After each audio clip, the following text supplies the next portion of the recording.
10वीं क्लास के बच्चों के लिए और 12वीं क्लास के बच्चों के लिए भी ये जो टॉपिक है दूरदृष्टि दोष, ये भी इम्पोर्टेंट है। इसको इंग्लिश में हाइपरमेट्रोपिया या लॉन्ग साइटेडनेस कहते हैं, ठीक है ना। तो ये बोर्ड में कभी कभी पेपर में आ जाता है, इसीलिए मैं बता रहा हूँ, इसे जरा ध्यान से समझेंगे। और ये दूरदृष्टि दोष क्या होता है? देखिए, दूरदृष्टि दोष से पीड़ित व्यक्तियों को पास की वस्तुएं बिल्कुल साफ क्लियर नजर नहीं आती, केवल दूर की वस्तुएं से साफ नजर आती है। बस दूर अगर कोई वस्तु है तो वहां उसे तो साफ नजर आएगा, स्पष्ट दिखाई देगा, लेकिन अगर उसे कोई वस्तु पास रख दिया जाए तो साफ नजर नहीं, तो धुंधला सा नजर आता है। तो इसके अगर बोर्ड में आ जाता है तो पेपर में कैसे लिखेंगे कि जिन व्यक्तियों को दूर की वस्तु तो स्पष्ट नजर आती है, साफ नजर आती है, लेकिन पास की वस्तु उसे साफ नजर नहीं आती, क्लियर नजर नहीं आता, तो ऐसे व्यक्तियों की आंखों में दूरदृष्टि दोष होता है, ठीक है ना। ये दूरदृष्टि दोष की परिभाषा है।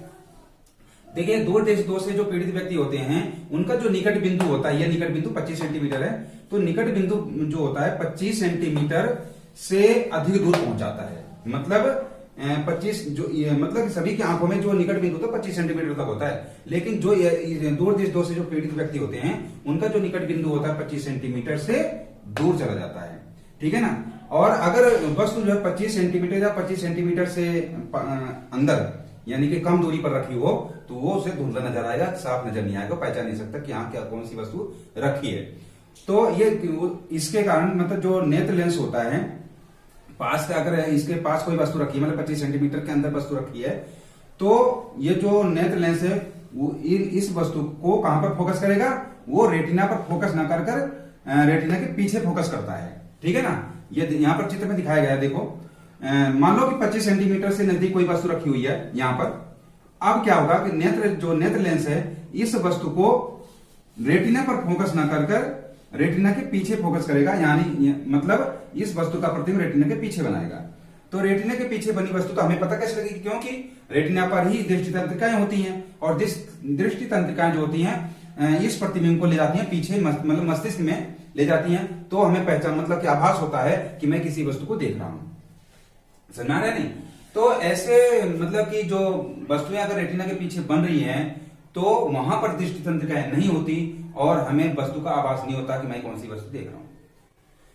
तो अच्छा, इसका ये तो था दूरदृष्टि दोष। अब इसका एक होता है कारण। क्या कारण है कि वस्तुएं जो होती हैं हमें साफ नजर नहीं आती, 25 सेंटीमीटर के से नजदीक रखी वस्तु हमें साफ नजर क्यों नहीं आती? उसका कारण यह है कि जो आई बॉल होता है उसका व्यास कम हो जाता है। क्या होता है? आई बॉल, यानी कि हमारे जो आंख के जो ये होता है आई बॉल यहाँ का, वो उसका व्यास कम हो जाता है, तो जिसके कारण जो लेंस है, नेत्र लेंस है और रेटिना के बीच की दूरी कम हो जाती है। अब नेत्र लेंस और रेटिना के बीच की दूरी अगर कम हो जाएगी, अब सोचो जरा, ये कम हो गई, लेकिन प्रतिबिंब तो उतनी दूर बनाना है उसे, तो वो प्रतिबिंब जो है दूरी कम हो जाने के कारण प्रतिबिंब रेटिना पर न पहुंचकर रेटिना के पीछे चला जाता है। दूरी उतनी है, दूरी जो लेंस है मतलब कि प्रतिबिंब को उतनी दूर बनाएगा, और लेकिन ये नेत्र लेंस जो है और रेटिना के बीच की दूरी जो है कम हो गई। जब दूरी कम हो गई तो प्रतिबिंब तो सीधी सी बात है, आगे यहां रेटिना बन नहीं सकता, यार अंदर भी नहीं बन सकता, पीछे ही बनेगा वो तो, ठीक है ना। तो इस तरह से ये इसकी पहला कारण है। और दूसरा कारण क्या है कि जो नेत्र लेंस होता है इसकी फोकस दूरी भी कम हो जाती है। क्या हो जाती है?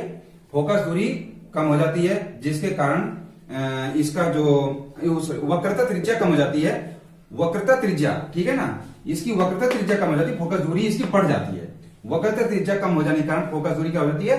बढ़ जाती है, इसलिए वस्तु का प्रतिबिंब रेटिना पर न बनकर रेटिना के पीछे बनने लगता है। ये इसका है दूसरा कारण। दूसरा कारण मैंने बता दिया, एक बार और रिपीट करता हूं कि दूसरे कारण में इसका ये लिखना है तुम्हें कि जो नेत्र लेंस है उसकी वक्रता त्रिज्या कम हो जाती है। अगर वक्रता त्रिज्या कम हो जाएगी तो फोकस दूरी बढ़ जाती है, ठीक है ना। फोकस दूरी बढ़ जाएगी तो जो वस्तु है 25 सेंटीमीटर से अंदर रखी कोई वस्तु है तो वो रेटिना पर प्रतिबिंब न बनाकर रेटिना के पीछे बनाने लगता है। ये इसका दूसरा कारण। दो ही कारण लिखने होते हैं इसमें, तो दोनों कारण हो गए। अब इसमें इसके बाद निवारण क्या होता है, हम इसका निवारण कैसे करेंगे, मतलब हम इस दोष को दूर कैसे करेंगे? भाई देखिए, जो दूरदृष्टि दोष है इसको हम अपने आप नहीं दूर कर सकते। इसको क्या होगा कि इसमें चश्मा लगाना पड़ता है, यानी कि कोई ऐसा लेंस लगाना पड़ता है चश्मे में जिससे कि हमें मतलब हमारा जो प्रतिबिंब है वो रेटिना पर बनने लगे। रेटिना यहाँ पर होता है, ये मैं बता देता हूं, ये यहाँ पर होता है रेटिना।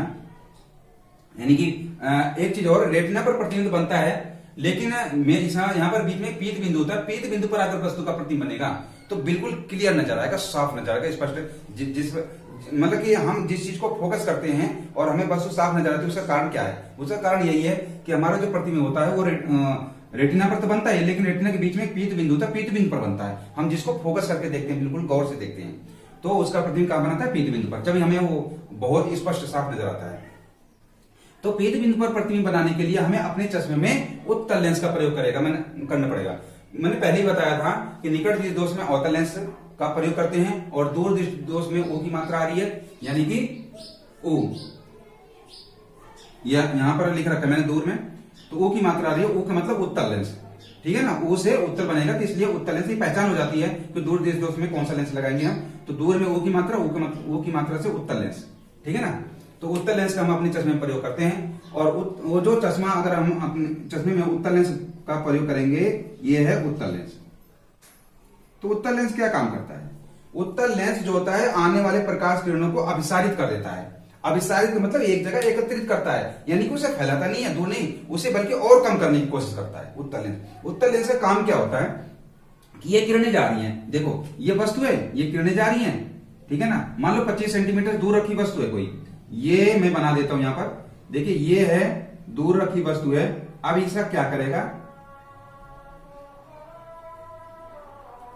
जो दूर रखी वस्तु है उसको तो मतलब कि उसका प्रतिबिंब नजदीक बनाएगा, लेकिन अगर पास रखी वस्तु है, जैसे कोई पास वस्तु है यहां पर 25 सेंटीमीटर, मान लो यही वस्तु है, तो इसे किरण को ले जाएगा और इसे इसकी दूरी को कम कर देगा, यानी कि अपसारित कर देगा, इसे फैलाएगा नहीं, बल्कि इसके जो किरणें ज्यादा फैल रही हैं उन किरणों को और निकट ला देता है, ये यहां पर कर देगा।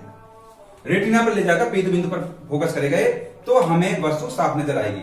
तो ये उत्तल लेंस का काम होता है। उत्तल लेंस का काम क्या होता है? किरणों को, जो किरणें फैल के जा रही हैं उनको फैलने नहीं देता, उनको और कम कर देता है, उनके फैलाव को कम कर देता है और रेटिना पर जाकर इसे फोकस करता है। तो इस तरह से उचित लेंस, उचित उत्तल लेंस का प्रयोग करते हैं जो कि हमें साफ क्लियर नजर आए, उसी मतलब इसमें उत्तल लेंस का ही प्रयोग किया जाएगा और हमें वस्तु साफ नजर आने लगेगी। तो इस तरह से हम इसका मतलब अपने चश्मे में उत्तल लेंस का प्रयोग करके इस दोष को हम दूर कर सकते हैं, ठीक है ना। तो यह दूरदृष्टि दोष के बारे में था। अच्छा, मैंने पहले जो वीडियो बनाई थी उसमें मतलब निकट दृष्टि दोष में एक सवाल किया था, उसमें मैंने पूछा था कि मैंने एक मरी हुई गाय को सड़क पार करते हुए देखा।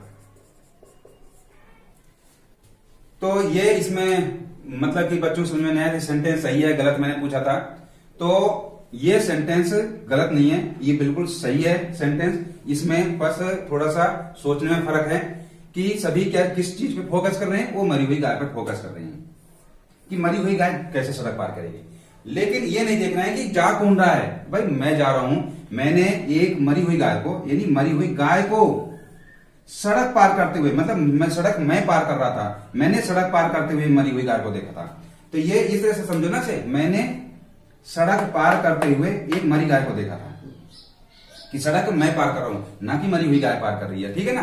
तो अब ये तुम्हें सस्पेंस दूर हो गया होगा। मैंने एक मरी हुई गाय को सड़क पार करते हुए, मतलब सड़क मैं पार कर रहा था, मैंने सड़क पार करते हुए देखा है, ठीक है ना। तो ये चीज समझ में आ गया होगा। तो अब इसमें कोई सस्पेंस वाली बात नहीं है। तो इसी तरह से मैं जब कोई वीडियो बनाऊंगा तो उसमें मैं नए कोई कुछ ना कुछ नई चीज डालता रहूंगा, ठीक है। ओके, अब ये दूरदृष्टि दोष के बारे में समझ में आ गया।